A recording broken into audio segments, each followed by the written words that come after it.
Hey ghosts, welcome to a very special episode of Ash on Film where I am going to recap the entire year and Tiger is going to ruin all of the shots in this video.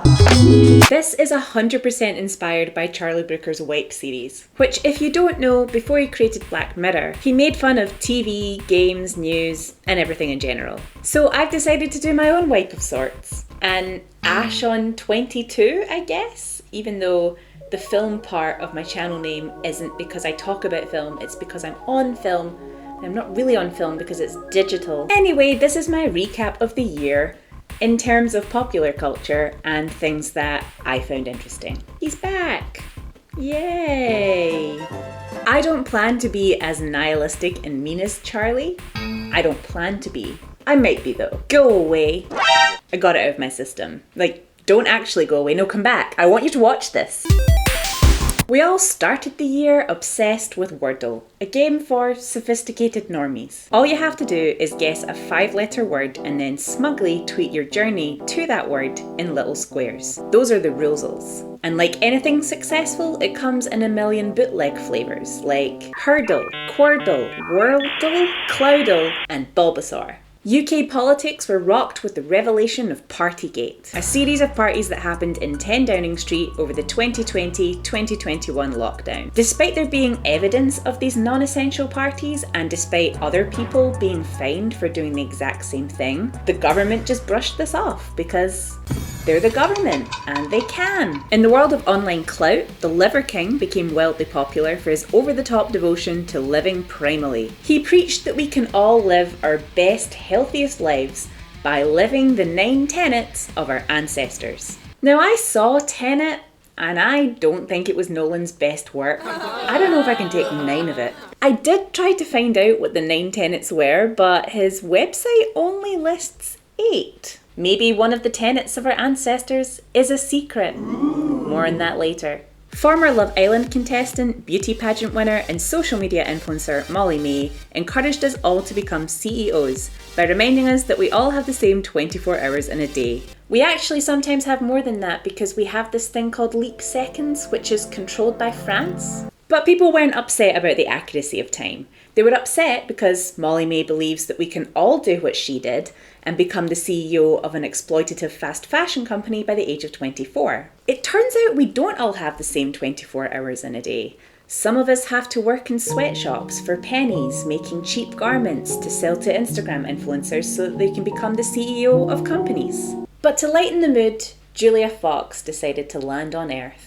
What is a muse? I mean, I was Josh Safdie's muse when he wrote Uncut Gems. Right. Do you know what I mean? Like things like Right. that. Sadly, in February, things went a bit wary. I'm not sure how much I can talk about this, given I'm not official news and YouTube clamps down on misinformation on major news events. But the actual news was reporting this tragedy in a surreal, fourth wall breaking way. They kept referring to how this was happening on our doorstep, and these were people just like us. As if victims from other wars are not like us and are not from the same planet. In this age of the meme, however, people were quick to make a sex symbol out of President Zelensky. If you're wondering how to be the ultimate object of female desire, try voicing Paddington Bear in your country's language and then becoming president. February also saw a surge in popularity of a new social media app called BeReal. The idea behind this commandingly named platform is that instead of filtering and curating the images you post online, you're simply prompted to be real at some point in the day and have to snap a picture there and then. It uses the front and back camera, so the realness is inescapable. And you would think that this would lead to spontaneous and fun photographs, but it's a lot of people sitting in the same place every day doing the same thing over and over, being real.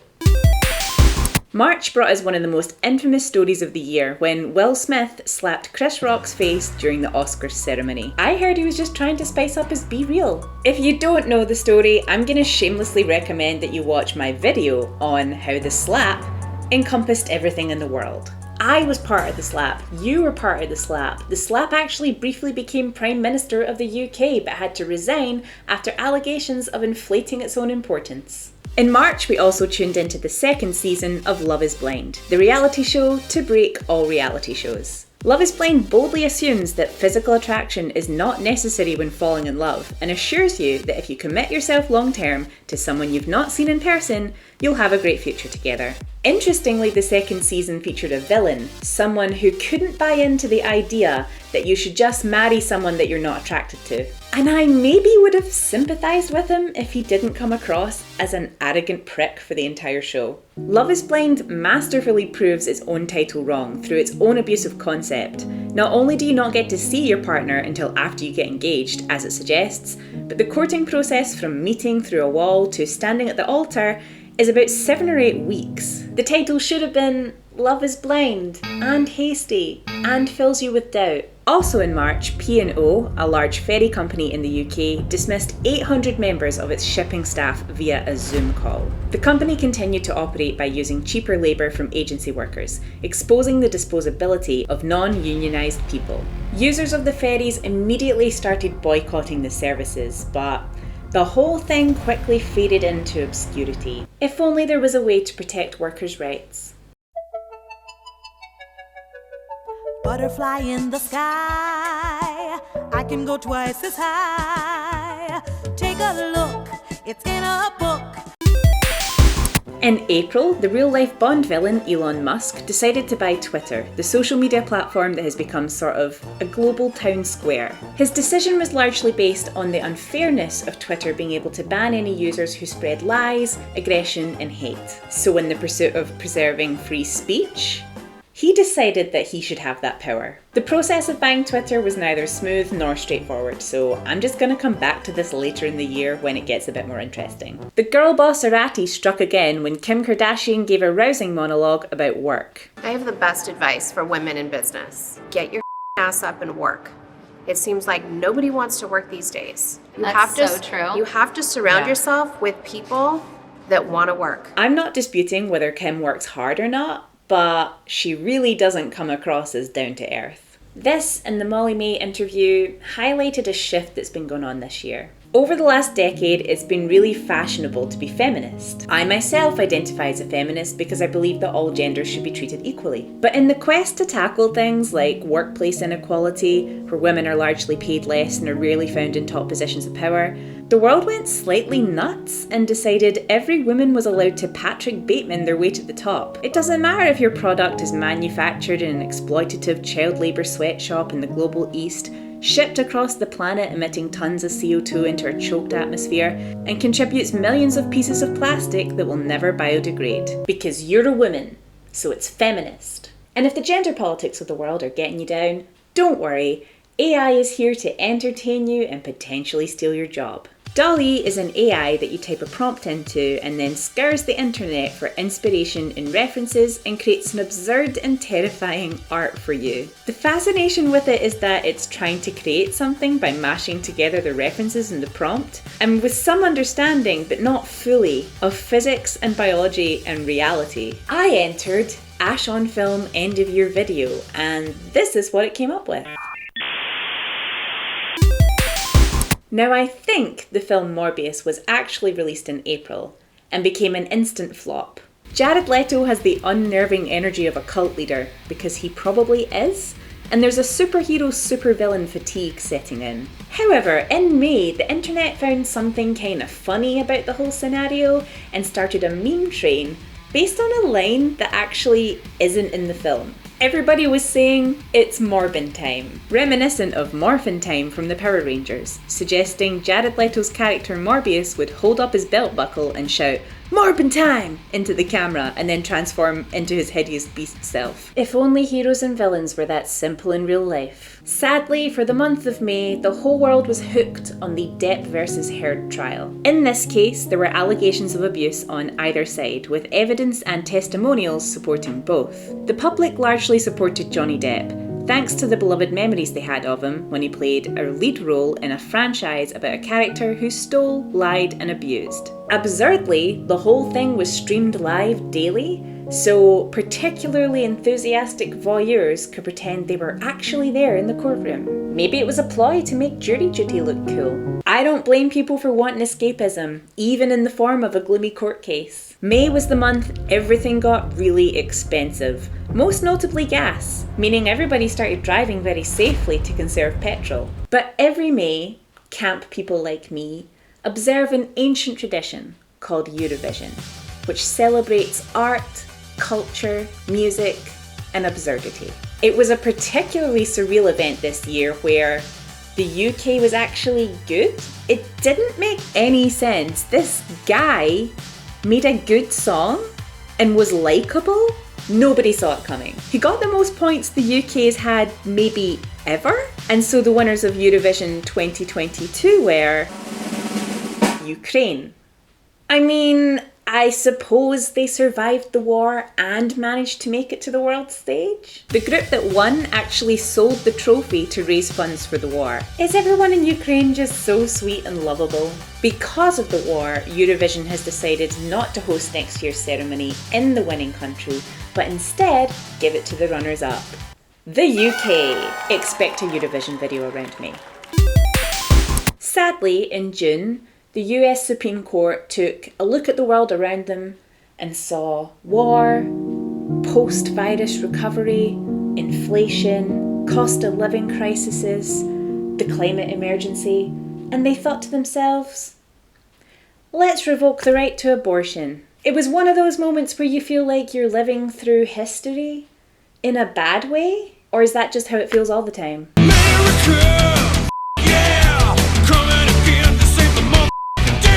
Providing respite from our frustration was the latest series of Stranger Things, which featured a new eccentric character by the name of Eddie Munson.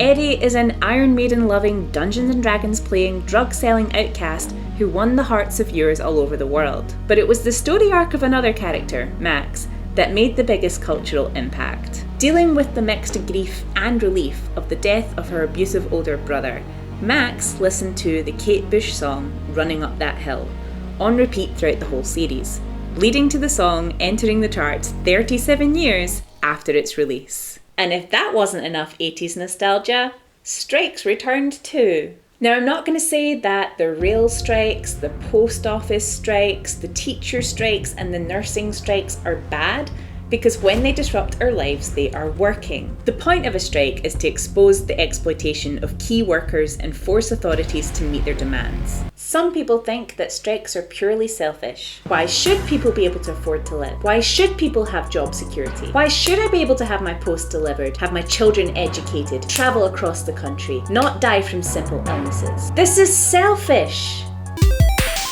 In July, the internet gagged the film industry again in the form of Gentle Minions. The idea was that children who grew up watching the Despicable Me movies were now in their late teens and early 20s, so if you were going to enjoy the new Minions movie, you had to represent your present maturity by wearing a suit. As with everything ever, things got out of hand. Cinemas had to start banning anyone who was wearing a suit from entering due to mass carrying on. Also in July, Boris's past started catching up to him as it came about that he appointed his chief whip knowing that there were allegations of groping against him. The anger about Partygate lingered on, he increased taxes in the middle of a cost of living crisis, he had paused the suspension of a Conservative MP who broke lobbying rules and had to admit that he crashed the car in handling the case, and then his MPs all turned against him for a lack of focus. So finally it was time for a good old resignation. It's been a long time since we actually voted out a Prime Minister in the UK, or voted in, and so the search for a new Prime Minister began. The search continued into August as Conservative MPs all scrambled to seize power. But with a new recession just announced, who would want to be Prime Minister? Everyone apparently, they all want power. In August, the concept of quiet quitting became newsworthy. This practice sees employees doing what they are paid for and no more.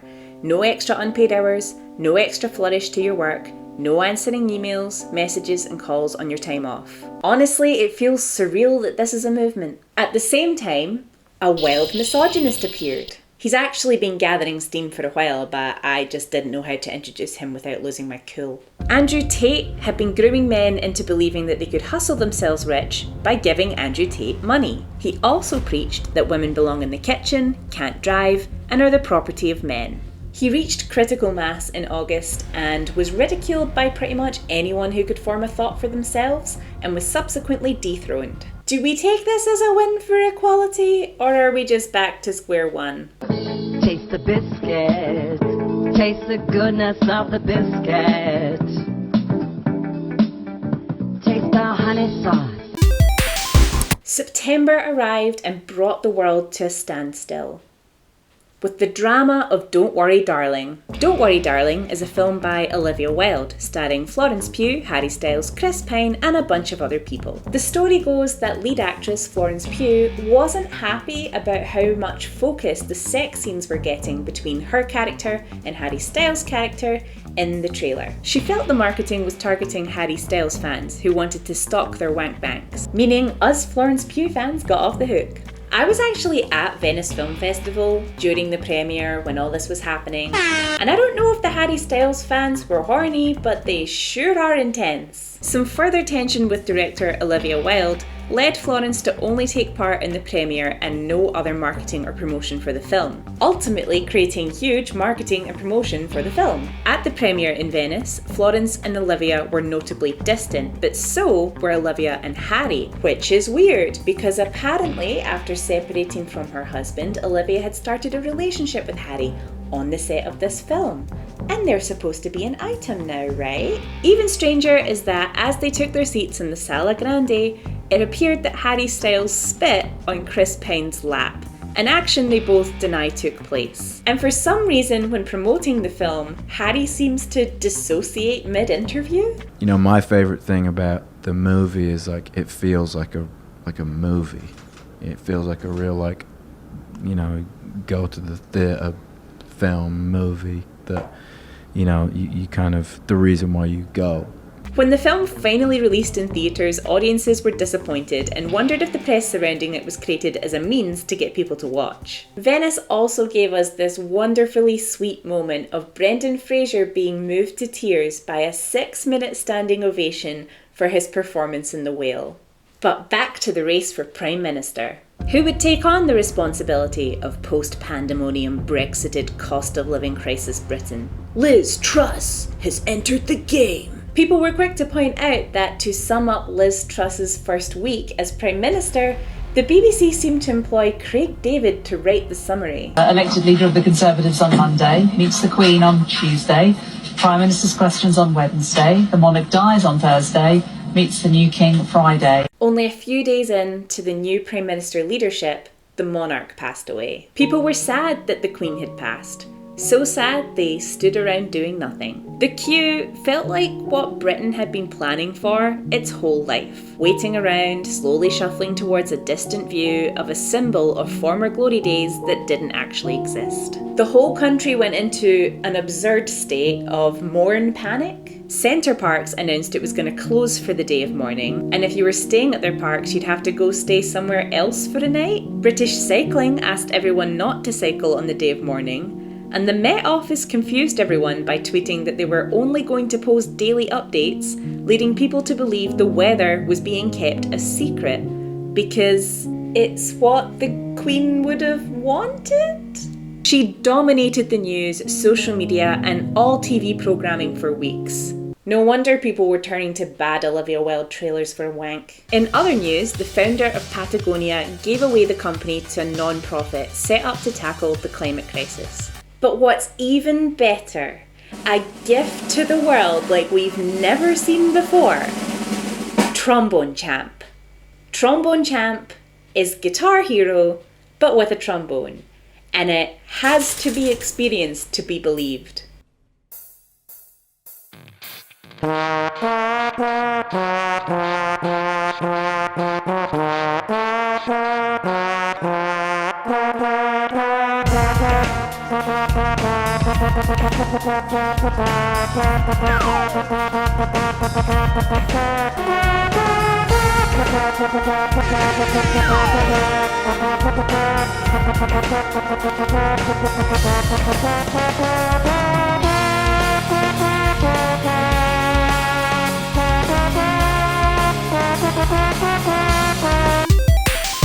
October raised the bar on bizarre scenarios that we never thought we'd find ourselves in the form of a chess cheating scandal. The matches in question actually happened in September, but let's give that month a break. Allegations came into the spotlight in October, accusing a player of using wireless vibrating anal beads to interpret moves from artificial intelligence. I never thought that the drug-taking sexcapades of Netflix's Queen's Gambit was ever going to feel like a tame portrayal of the chess world. Finally, the sale of Twitter to Elon Musk went through, and Musk triumphantly walked into the building carrying a sink.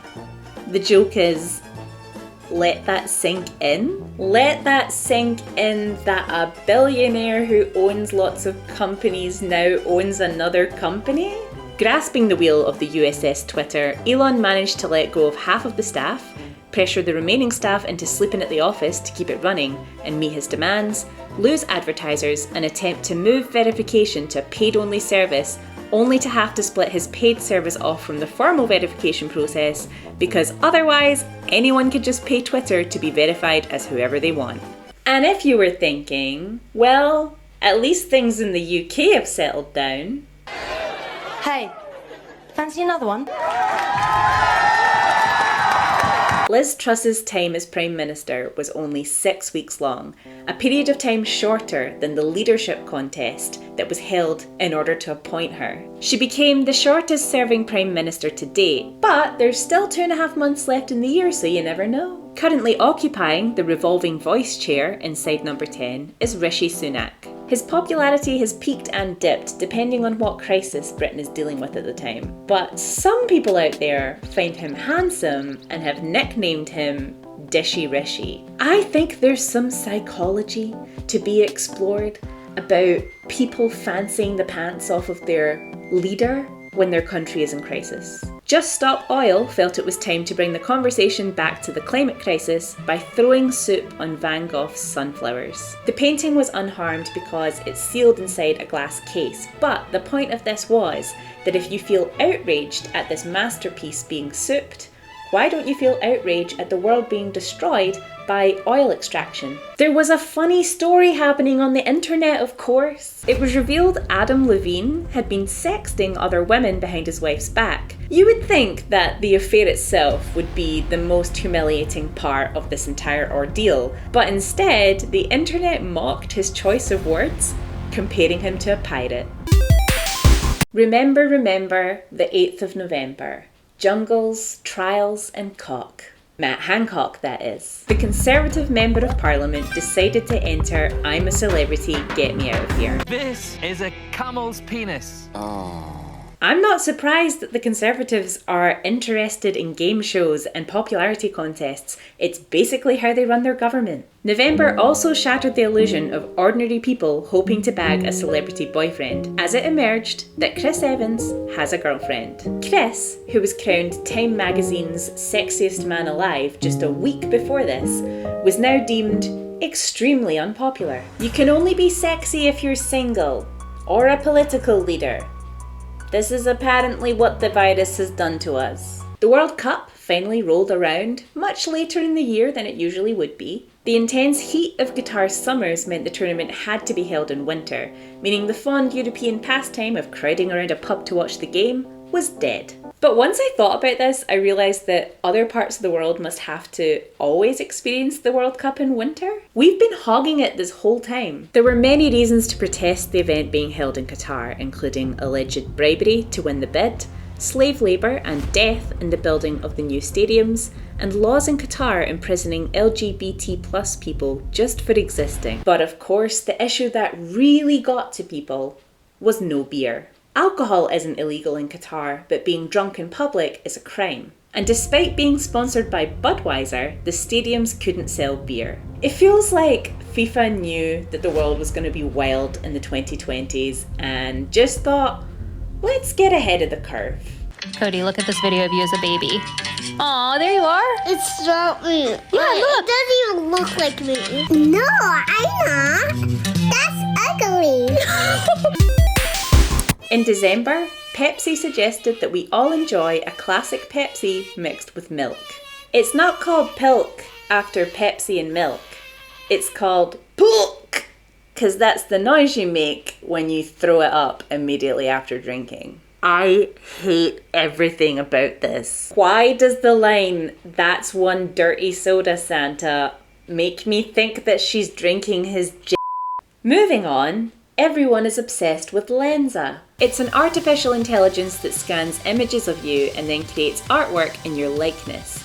People are worried that it will replace real artists, but I wouldn't worry yet. I did it, and it does not have a good grasp on my appearance. Speaking of appearances, it turns out that the ancestral lifestyle pusher, Liver King, is on steroids. The information came from a series of emails straight from the horse's mouth, which I'm pretty sure the Liver King would eat. He apologised in an intense video where he described this as a complicated as topic and claimed he decided to become famous as the Liver King to tackle the problem of suicide?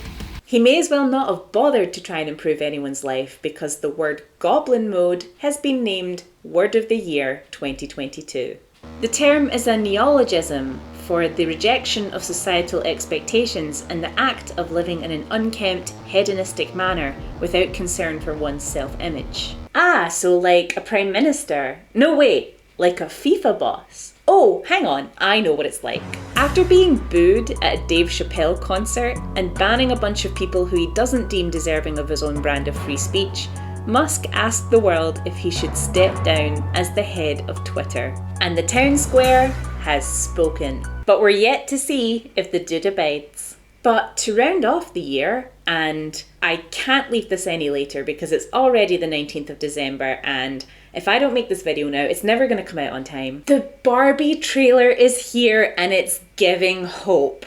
I'm calling it that we're going to switch out of Goblin Mode and switch into Hot Bitch Mode next year. Barbie Girl Summer is coming. So I hope nothing else happens this year because I'm done. I was gonna finish the video with an award to the month that gave the most. But honestly, it was September. You know it was September, you little month of death and drama. Did I miss anything? Of course I did. Let me know what I've missed in the comments and just keep this conversation going forever. And I hope to see you all in the new year where I am going to attempt to go back to posting one video a week. Wish me luck!